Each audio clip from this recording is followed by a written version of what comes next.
আমার নবীর সাহাবী হযরত বিলাল রাদিয়াল্লাহু আনহু। এই সাহাবীটা কেমন সাহাবী, কেমন আমল করলাম আমরা, কি আমল করলাম? এই সাহাবীটার ছোট ছোট বাচ্চারা দেখলে ভয় পায়। এই সাহাবীটার সাথে সবাই মন খুলে কথা বলে না। এই সাহাবীটা ছিল কালো, ঠোঁটটা ছিল কলা গাছের মতো মোটা। এ আমার মুরব্বী বাবারা ভালো করে শুই না নাও, খোদার যন্ত্রণায় পেটটা পিঠের সাথে লাইগা যাইতো। এই সাহাবী মসজিদের ভিতরে যাইয়া যদি দেখে তো সাহাবীরা নবীর সামনে দাঁড়ায়া কথা কয়। হযরত বিলাল রাদিয়াল্লাহু আনহু এমন একটা আমল করেছে রে ভাই, যে আমলের কারণে আমার আল্লাহ বিলাল রে এত ভালোবাসে রে বন্ধু। কিতাবের ভিতর উল্লেখ করা হয় এই বিলাল এমন একজন দামি, আমার নবীর সাথে আমার নবীর গোড়ার লাগাম ধরে জান্নাতে যাবে। জোরে জোরে কন্যা সুবহানাল্লাহ। এই বিলালের জন্ম কোথায়? আমার মুরব্বী বাবারা ও সোনার যুবকের দলেরা, এই বিলালের কষ্টের জীবনী শুনলে মুরব্বীরা সহ্য করতে পারে না। যুবকদেরও শোনার প্রয়োজন, ভালো করে শুই না নাও। এই বিলাল মসজিদের ভিতরে দাঁড়াইয়া নফল ইবাদত করত, নামাজে দাঁড়াইতো। বিলালের নফল ইবাদতের এত মূল্য ছিল, আমার নবী যখন মিরাজে যাই রে বন্ধু, কিতাবের ভিতর উল্লেখ করা হয়, আমার নবী মিরাজের ঘটনার ভিতর উল্লেখ করা হয়, সুবহানাল্লাযী আসরা বিআবদিহি লাইলাম মিনাল মাসজিদিল হারামি ইলাল মাসজিদিল আকসাল্লাযী বারাকনা হাওলাহু লিনুরিয়াহু মিন আয়াতিনা। আল্লাহু আকবার। 15 নম্বর পারায় সূরা বানী ইসরাইল, 1 নম্বর পৃষ্ঠা, 1 নম্বর আয়াত। এই ঘটনার ভিতর উল্লেখ করব, বাজান রে ভালো করে শুইনা নাও। মিরাজ সত্য না মিথ্যা? আমার নবী মিরাজে যাইয়া আমাদের জন্য নামাজ আনছে রে বন্ধু। আর আমার নবী যখন মিরাজে যায়, আমার নবী জান্নাতের ভিতরে বিলালের পায়ের আওয়াজ পায়। আমার নবী কয়, আল্লাহ গো, আমি বিলাল রে রাইখা আইলাম দুনিয়ায়, অথচ জান্নাতের ভিতরে বিলালের পায়ের আওয়াজ পাওয়া যায়। কারণ কি? আল্লাহ কয়, বন্ধু এই বিলাল এমন আমল করছে, ওর আমলের কারণে আমি আল্লাহ এত খুশি হয়েছি, ওর পায়ের আওয়াজ আমার জান্নাতের ভিতরে চলে। জোরে জোরে কন্যা সুবহানাল্লাহ। এই বিলালের জন্ম কোথায়? মুরব্বী বাবারা, কিতাবের ভিতর উল্লেখ করা হয়, সূরাফিলের তাফসীর পড়বা ঘটনাটা পায়া যাইবা রে বন্ধু। সূরাফিলের তাফসীর পড়বা ঘটনাটা পায়া যাইবা। আব্রাহার বাদশার নাম আপনারা শুনেন নাই? খানাই কাবা যখন ধ্বংস করতে যায়, ভালো করে শুনবেন, খানাই কাবা যখন ধ্বংস করতে যায়, ওই মুহূর্তে ওই দলের ভিতরে যতগুলো ঘোড়া, যতগুলো হাতি নিয়ে গেছে, তার ভিতরে ছিল হযরতে বিলাল রাদিয়াল্লাহু আনহুর মা। জোরে কোন সুবহানাল্লাহ। বন্ধুরা রে আমার, আরে খানাই কাবা যখন ধ্বংস করতে যায়, আব্দুল মুত্তালিব খানাই কাবার সামনে দাঁড়াইয়া দুইটা হাত তুইলা ডাক মারে, আল্লাহ ও মালিক। তাকায়া দেখো, একজন নয়, দুইজন নয়, শত শত মানুষ এই মুহূর্তে খানাই কাবা ধ্বংস করতে আইছে। আল্লাহ তোমার ঘর, ও মালিক তোমার ঘরকে আল্লাহ তুমি আল্লাহ হেফাজত কইরো। এইবার এই কথা বইলা যখন চোখের পানি ছাইরা দিছে, আমার আল্লাহর ঘরকে আমার আল্লাহ হেফাজত করবে। এইবার আমার আল্লাহ হেফাজত করার জন্য বাজান ভালো করে শুই না নাও, এক ধরনের পাখি আমার আল্লাহ ওইখানে পাঠাইলেন। যেই পাখিটা ওইখানে আসলেন, ওয়া আরসালা আলাইহিম তায়রান আবাবিল।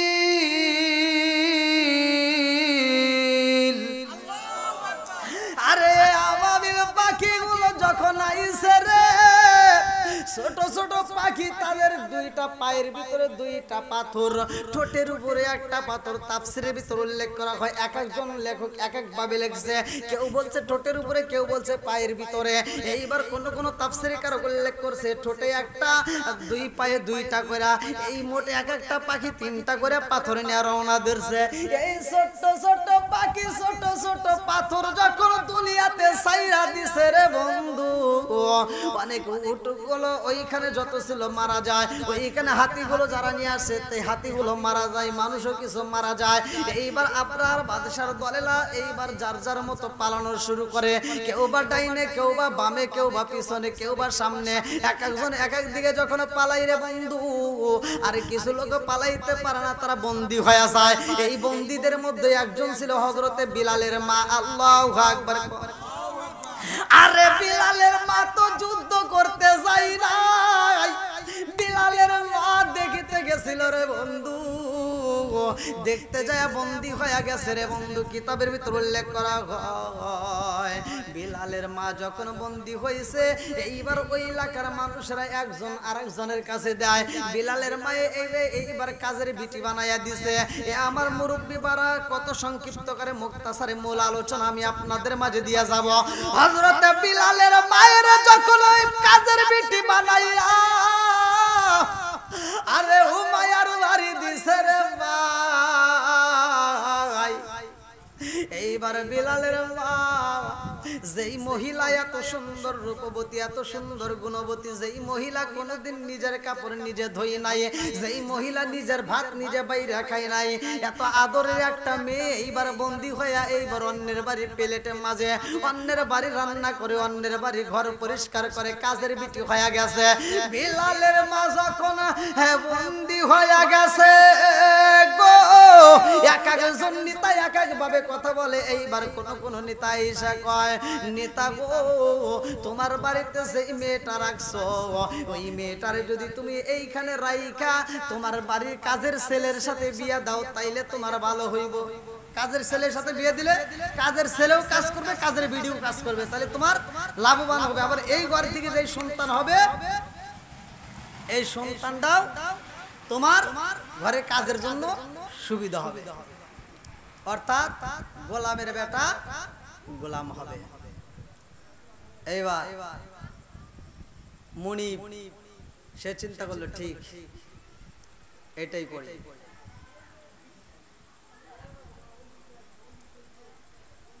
বিলালের বাবার নাম ছিল, তাফসীরের ভিতর যেটা আমি পাইছি আমি সেটাই বলছি, বারা, কেউ কেউ উল্লেখ করছে রাবা। আর মায়ের নাম ছিল হামামা, মায়ের নাম ছিল হামামা। ভালো করে শুনবেন বন্ধুরা রে আমার। এইবার বিলালের মায়ের যখন বিয়ার প্রস্তাব দিছে রে, চোখভরা পানি, বুকভরা ব্যথা, কাউরে বলতে পারে না, কারণ ওইখানে তো আপন বলতে কেউই নাই। কথা কোন ঠিক কিনা? আমারে আমল কোনো বান্ধব নাই, কার কাছে যায় রে প্রাণ জোড়ায়। আমারে আমল কোনো বান্ধব নাই, কার কাছে যায় রে প্রাণ জোড়ায়। চিৎকার মেরে কন্যা আল্লাহু আকবার।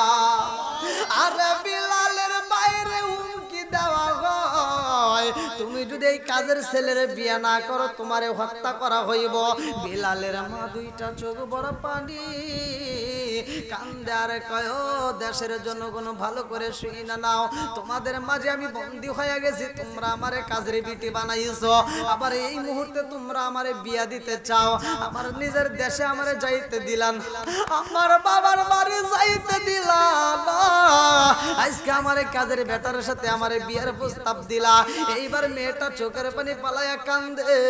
সবাই মিলে মেয়েটার এইবার কাজের বেটার সাথে বিয়া দিল, যার নাম ছিল কিতাবের ভিতর রাবা।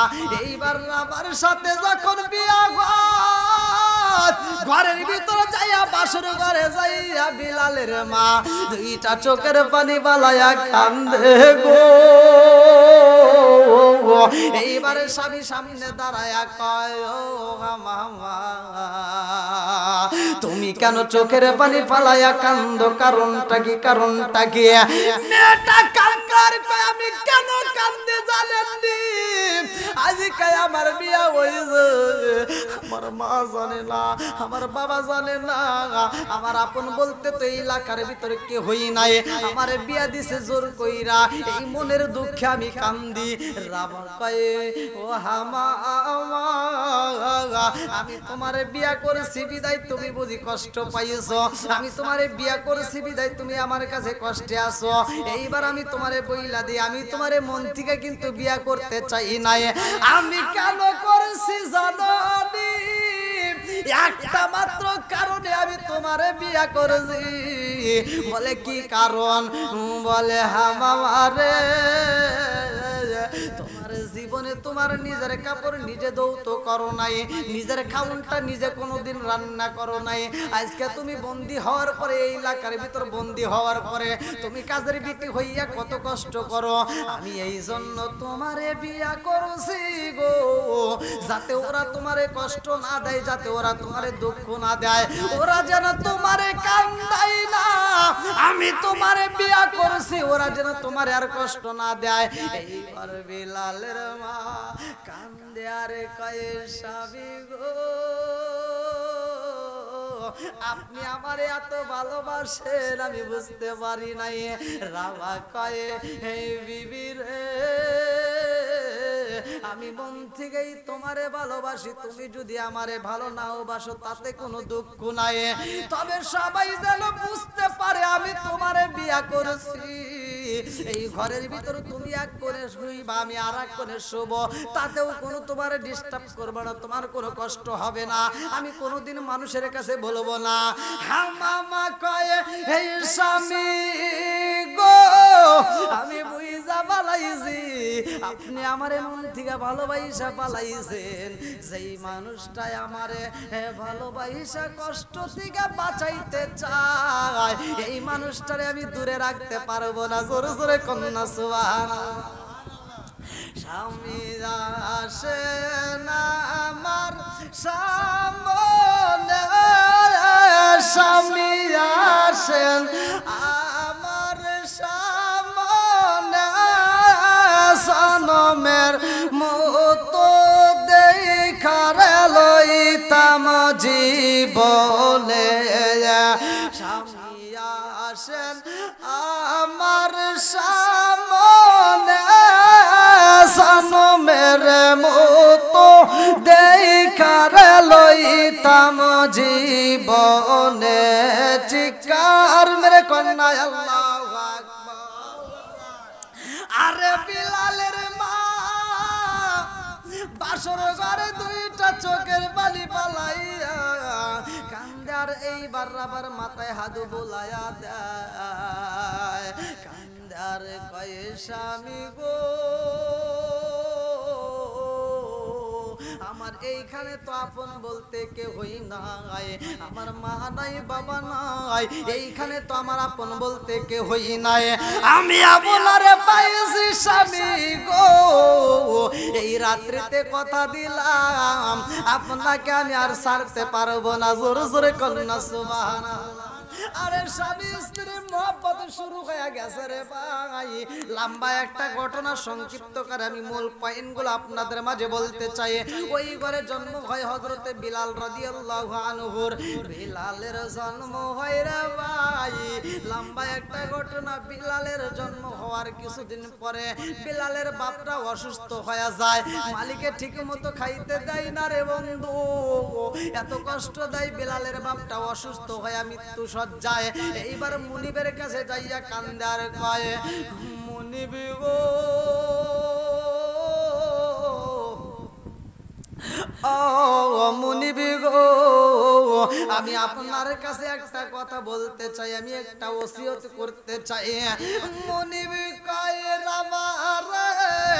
আমার বাড়িতে তুমি ছোট থেকে বড় হইছো এত কষ্ট করছো এত পরিশ্রম করছো আজকে তুমি আমার কাছে কি বলতে চাও কেন চোখের পানি পালাইয়া কাঁদো বিলালের বাপ কান্দার কই মুনিব গো আমি ছোট কষ্ট করলাম, আমি ছোট থেকে আপনার বাড়িতে বড় হইলাম, আপনি আমারে বিয়া করাইছেন, আমার ঘরে সুন্দর একটা ফুটে ফুটে সন্তান, আমার ঘরে এত সুন্দর একটা সন্তান আমার ঘরে আইছে, ও মনিবি গো এই সন্তানটার সাইরা তো আমি বিদায় হয়ে যাইব, আমার তো ভালো লাগে না, আমার মনটা আনচান করে, আমার মনে হয় না জানি কোন সময় মালাকুল মউত আমারে থাবা দিয়ে দইরা পালায়, মরণ নামক ফল না জানি আমি কোন সময় খাইয়ে, কুল্লু নাফসিন যায়িকাতুল মাউত, আমার জানো গো নবীজি আপনি আমার জায়ান, নয়নে একবার দেখিলে, নয়নে একবার দেখিলে আমরা জুরাইতাম পরায়ান গো নবীজি আপনি আমার জায়ান, আপনারি কারণে গো আমার মন করে আনচান, হায় হায় আপনারি কারণে গো আমার মন করে আনচান, মায়া সুদি লাগে গো একবার, মায়া সুদি লাগে গো একবার নজর কইর দায়ান গো নবীজি আপনি আমার জান, লা ইলাহা লা ইলাহা ইল্লাল্লাহু মুহাম্মাদুর রাসূলুল্লাহ সাল্লাল্লাহু আলাইহি ওয়াসাল্লাম।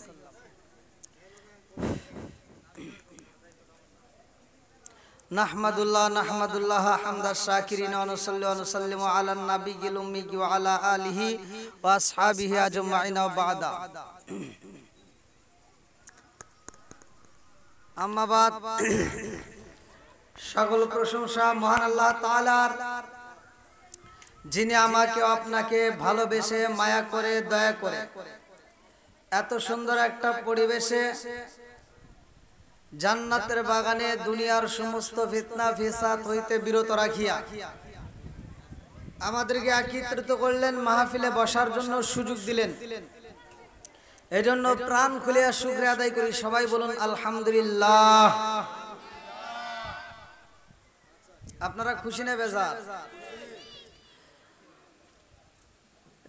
এই যে একটা নিয়ামত, এখন আপনারা চেয়ারে বসছেন, কিছু কিছু মাহফিলে চেয়ার সিস্টেম করা হয়, অধিকাংশ মাহফিলে এমনিতেই চট বিছাই দেওয়া হয়। তে যাও, গরমের সময় আপনারা এই মাহফিলে বসছেন, প্রচন্ড গরম, এই গরমটা আসলো কিভাবে? গরমটা আসে কোথা থেকে? আমি আপনাদেরকে অল্প সময়ে কোরআন এবং হাদিস থেকে আমি মূল্যবান কিছু কথা বলবো, আপনারা মনোযোগ সহকারে শুনবেন। আলহামদুলিল্লাহ যে পড়লেন, আল্লাহর শুকরিয়া আদায় করা হয়েছে। কার শুকরিয়া? আল্লাহর শুকরিয়া আদায় করলে লাভ আছে না লস আছে? আল্লাহ বলছে সূরা ইব্রাহিম আয়াত নম্বর 6 থেকে 7 লক্ষ্য করবেন, আমি যতটুকু কথা বলবো দলিল থাকবে। সূরা ইব্রাহিম আয়াত নম্বর 6 থেকে 7 আল্লাহ বলছেন, ওয়া ইস্তাআযানা রাব্বুকুম লা ইন শাকারতুম লা আযীদান্নাকুম ওয়া লা ইন কাফারতুম ইন্না আযাবি লাশাদীদ। আল্লাহু আকবার।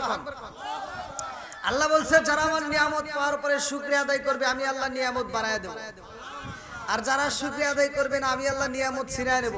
শুধু তাই না, আল্লাহ বলছে ইন্না আযাবি লাশাদীদ, নিশ্চয় শক্ত আযাবে গ্রেফতার করব। জোরে কোন নাউজুবিল্লাহ। আল্লাহ একজনকে সকালে ধনী বিকালে ফকির বানাইতে পারে কি পারে না? আরেকটু জোরে কোন পারে কি পারে না? তাহলে আল্লাহ বলছেন নিয়ামত আমি দিছি, শুকরিয়া আদায় করবা, আমি আল্লাহ নিয়ামত বাড়াবো। শুকরিয়া আদায় করবা না, আমি আল্লাহ নিয়ামত আবার ছিনিয়ে নিব। আল্লাহ পারে কি পারে না? আর একটু জোরে কোন পারে কি পারে না? আরে কি খেলা খেলাইলা দয়াল রে ও দয়াল, খেলা চমৎকার না পাকে বানাইয়া রে মানুষ সাজাইলাম মাজার রে। কি খেলা খেলাইলা দয়াল রে, তুমি কাউরে দিলা 10টা সন্তান, রাখার জায়গা নাই, কাউরে দিলা কোটি টাকা, একটা সন্তান নাই। জোরে জোরে কোন কথা ঠিক কি না? আজকের যে মাহফিলের আয়োজন করেছে তার ছেলে সন্তান জন্ম নিয়েছে, আপনারা সকলেই জানেন। সে উদ্দেশ্যে আজকের আয়োজন। একজনের কোটি টাকা আছে, একটা সন্তান নাই, কথা কোন ঠিক কিনা? আর একজনের ঘরের নাই, জায়গা নাই, রাখার মতো জায়গা নাই, অথচ ওনার ঘরের ভিতরে 10টা সন্তান দিছে কে? ঘরে খাউন নাই, পরনে কাপড় নাই, থাকার মতো বাসস্থান নাই, অথচ সন্তান দিছে আল্লাহ 10টা। দেওয়ার মালিক কে? না দেওয়ার মালিক কে? সব কিছুর মালিক কে?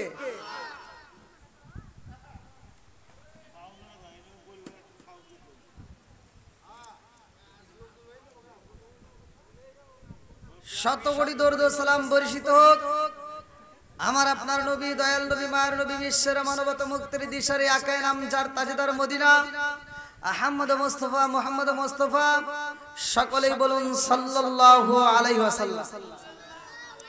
আমার রাসূলের উপরে একবার দরুদ শরীফ পড়লে আমার আল্লাহ এত খুশি হয়। আল্লাহর রাসূল বলেন, ক্বালা ক্বালা রাসূলুল্লাহ সাল্লাল্লাহু আলাইহি ওয়াসাল্লাম, মান সাল্লা আলাইহি সালাতান সাল্লাল্লাহু আলাইহি বিআশরান, যেই ব্যক্তিটা আমি রাসূলের উপরে একবার দরুদ শরীফ পড়ে আমার আল্লাহ তার উপর 10 বার রহমত বর্ষণ করে। নবীর প্রেম যার যত বেশি তার ঈমানও তত বেশি। জোরে কোন সুবহানাল্লাহ। আমাকে কমিটির পক্ষ থেকে, মাহফিলের যারা আয়োজন করেছে তাদের পক্ষ থেকে আমাকে বিষয় দিয়েছে হযরত বিলাল রাদিয়াল্লাহু আনহুর ঘটনা। আপনারা সকলেই জানেন বিলাল আল্লাহর নবীর সাহাবী ছিল, কথা কোন ঠিক কিনা? তিনি ইসলামের সর্বপ্রথম মুয়াজ্জিন হলো বিলাল, কথা কোন ঠিক কিনা? তার দাম আছে না নাই? আরেকটু জোরে কোন আছে না নাই? সে আলোচনাটা আমাকে বাড়িওয়ালার পক্ষ থেকে চাইছে, কমিটির পক্ষ থেকে। আমি যথেষ্ট পরিমাণ আলোচনাটা ইউটিউবে আপনারা শুনছেন অনেক, আলহামদুলিল্লাহ। তারপরেও আপনারা অনেকেই আমার কাছে চান, এটা আমার দিতে বাধ্য, কারণ কমিটি যদি চায় তাহলে আমার দিতে হবে। তো যাই হোক, আপনারা কি আমার একটা আলোচনা শুনবেন? যারা যারা শুনবেন না তাদের প্রতি কোনো দাবি নাই, আর যারা যারা শুনবেন তারা একটু সামনের চেয়ারগুলো আগে পূরণ করি। আসেন মুরব্বী বাবারা, জীবনে অনেক কষ্ট করেছেন। আমি বলছি গরম কোথার থেকে আসলো, আমি বলবো জীবন কয়বার? মরণ একসাথে বল না কে? জীবন মরণ মিছা কথা না, এটা মিছা কথা। আমি দলিল দিয়ে যাবো, জীবন হবে বারবার, মরণ হবে একবার। সুবহানাল্লাহ। কথা কয় না, জীবন হবে আরেক জোরে কোন, জীবন হবে, মরণ হবে, জীবন হবে, মরণ হবে। সুবহানাল্লাহ। এইটাই ঠিক। এখন চিন্তা করছেন হুজুর কি কইলো রে? আমি যদি প্রমাণ দিয়ে যাই, দলিল দিয়ে যাই, কোনো সমস্যা আছে? জোরে কোন, জিবা কয়টা? এখনো মিছা কথা বলতেছেন। হ্যাঁ হ্যাঁ, তাহলে ঠিক আছে নি? ঠিক আছে তো? হ্যাঁ, তাহলে জিবা কয়টা? হ্যাঁ। জান্নাত কয়টা? জাহান্নাম, জান্নাত, আরো জোরে কোন, এটাও মিছা কথা।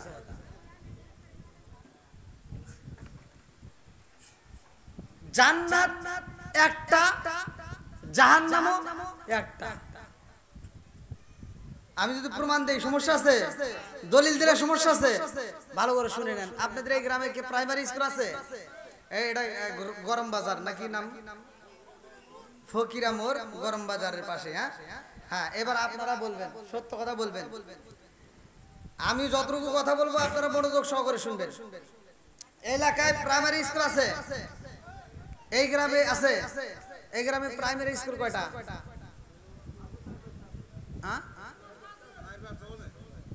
এই আপনাদের এই মহল্লায় কয়টা? একটা। হ্যাঁ, এই প্রাইমারি স্কুল কয়টা? একটা। ওই স্কুলে ক্লাস কয়টা? গুড। 1 2 3 4 ক্লাস হলো কয়টা? স্কুল কয়টা? তাহলে ক্লাসের যে 5টা ক্লাস, 5টা রুম, 5টা দরজা আছে না নাই? জান্নাত একটাই। জান্নাত কয়টা? একটা। স্তর, দরজা থাকবে 8টা। সুবহানাল্লাহ। এখন আমরা যদি বলি জান্নাত 8টা, জান্নাত যদি বলি 8টা, তাহলে এই গ্রামের নাম কি করলেন? ফকিরামোড়। আর পিছনে রেখে আসলাম গরম বাজার। এই গরম বাজারের লোক কবো যে 8টা জান্নাত, 8টা ধরে ওরা নিতেছে, আমরা কি একটা পাবো না? বেজার লাগবে, কথা কোন ঠিক কিনা? বেজার লাগবে কিনা? কবো যে আল্লাহ 8টা জান্নাত দিছে, 8টাই ফকিরামোড় দিয়ে দিছে, আমার কি একটাও দিব না? তাহলে ও গ্রামে যদি আবার একটা দেয়, তারপরের গ্রামে আর একটা দিব, আবার আর এক গ্রামের লোক কবো আমরা কি একটা পাবো না? অতএব জান্নাত থাকবে একটাই, স্তর থাকবে 8টা। সুবহানাল্লাহ। ওয়াজ কি বুঝতেছেন আপনারা? হ্যাঁ, তাহলে ভালো করে শুনুন। এবার আপনারা একটু আমাকে উৎসাহ দিবেন, কারণ আমি যখন ইন্ডিয়াতে ওয়াজ করি আমি বলি হ্যাঁ ইন্ডিয়াবাসী, আমি বাংলাদেশে ওয়াজ করি, আমার বাঙালিরা কথা বলে। আমাদের বাংলাদেশের প্রতিটা বক্তা, আপনারা ইন্ডিয়ান ওয়াজ দেখেন, ইন্ডিয়ান বক্তারা ওয়াজ করে আর শ্রোতারা শুধু শুনে, কিন্তু কেউ কথা বলে না। আর আমাদের বাংলাদেশের প্রতিটা বক্তা ওয়াজ করে, শ্রোতারা মাঝে মাঝে সুবহানাল্লাহ, মাঝে মাঝে আলহামদুলিল্লাহ, মাঝে মাঝে আল্লাহু আকবার। কথা কোন ঠিক কিনা? সুবহানাল্লাহর অর্থটা কি? আল্লাহ পবিত্র। আল্লাহ কি? একসাথে বলেন, আল্লাহ পবিত্র। এই যে সুবহানাল্লাহর অর্থ আল্লাহ পবিত্র, এটাই যদি আমরা না জানি, তাহলে আমরা কি ওয়াজের ময়দানে তো আমরা সুবহানাল্লাহকে একেবারে গরম করে ফেলাই। আমি কিন্তু কারো বিরুদ্ধে কথা বলার আমার টাইম নাই, আমি কারো বিরুদ্ধে বলবো না ভাই, কারো বিরুদ্ধেই বলবো না। আমি কোনো বক্তার পিছনে লাগি না, আমি কারো বিরুদ্ধে লাগি না। আমার কথা হলো যে আমি অল্প সময়, ছোট্ট মানুষ, আমি অল্প সময় কথা বলে যাব, সেই কথাগুলো যেন মানুষ বুঝতে পারে। আমি সহজ সরল মানুষ, আমি সহজ সরল ওয়াজ করি। আর আল্লাহ নিজেও, আল্লাহ বলছে ইহদিনা সিরাতাল মুস্তাকিম, আমি আল্লাহ সহজ সরল পথ দিছি। জোরে কোন সুবহানাল্লাহ। এই সহজ সরল পথে যাবেন, যে যত সহজ সরল মানুষ দুনিয়াতে সাজবে, তার কবরে হাসর নাসর হবে তত সহজ সরল হিসাব হবে। সুবহানাল্লাহ। তা এইবার আপনারা যারা আল্লাহ এবং রাসূলকে ভালোবাসেন, তারা একটু এই যে সামনের চেয়ারগুলো পূরণ করে আমাকে উৎসাহ দিবেন, কারণ আমরা আল্লাহকে রাজি ও খুশি করতে আসছি। কোরআনের মজলিস তাদের কাছে ভালো লাগবে। আল্লাহ বলছে ওয়া ইযা কুরিয়াল কুরআনু ফাসতামিউ লাহু ওয়া আনসিতু লাআল্লাকুম তুরহামুন। আল্লাহ বলছে যেইখানে কোরআন তেলাওয়াত করা হয় তোমরা কথা বলবা না, হই হল্লা করবা না, তোমরা চিল্লাচিল্লি করবা না। ওয়া ইযা কুরিয়াল কুরআনু ফাসতামিউ লাহু ওয়া আনসিতু লাআল্লাকুম তুরহামুন, কারণ ওইখানে আমি আল্লাহর রহমত বর্ষিত হয়। জোরে কোন সুবহানাল্লাহ। আচ্ছা ভাই বলো দেখি রাতরি কালো কালো, সূর্য মামা কোথা হতে পাইলো এত আলো। আচ্ছা ভাই বলো দেখি রাতরি কালো কালো, সূর্য মামা কোথা হতে পাইলো এত আলো। কোকিল কানে এত কালো, ফারসা কানে বয়াক। কোকিল কানে এত কালো, ফারসা কানে বয়াক। চিনি কেন এত মিষ্টিতে তুই কেন?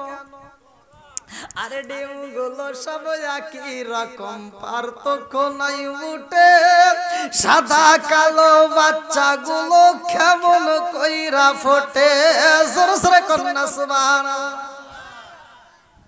ডিম 12টা 20টা ডিম আমরা যখন মুরগির নিচে দিয়ে ওমে দেই, আপনারা বুঝবেন কিনা? মহিলারা বুঝবে ভালো, আর যারা স্কুলে পড়াশোনা করছেন তারা জানেন।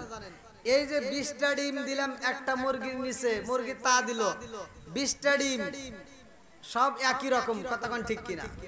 20টা ডিম, ওর ভিতর কি লাল হলুদ কালো এরকম আছে?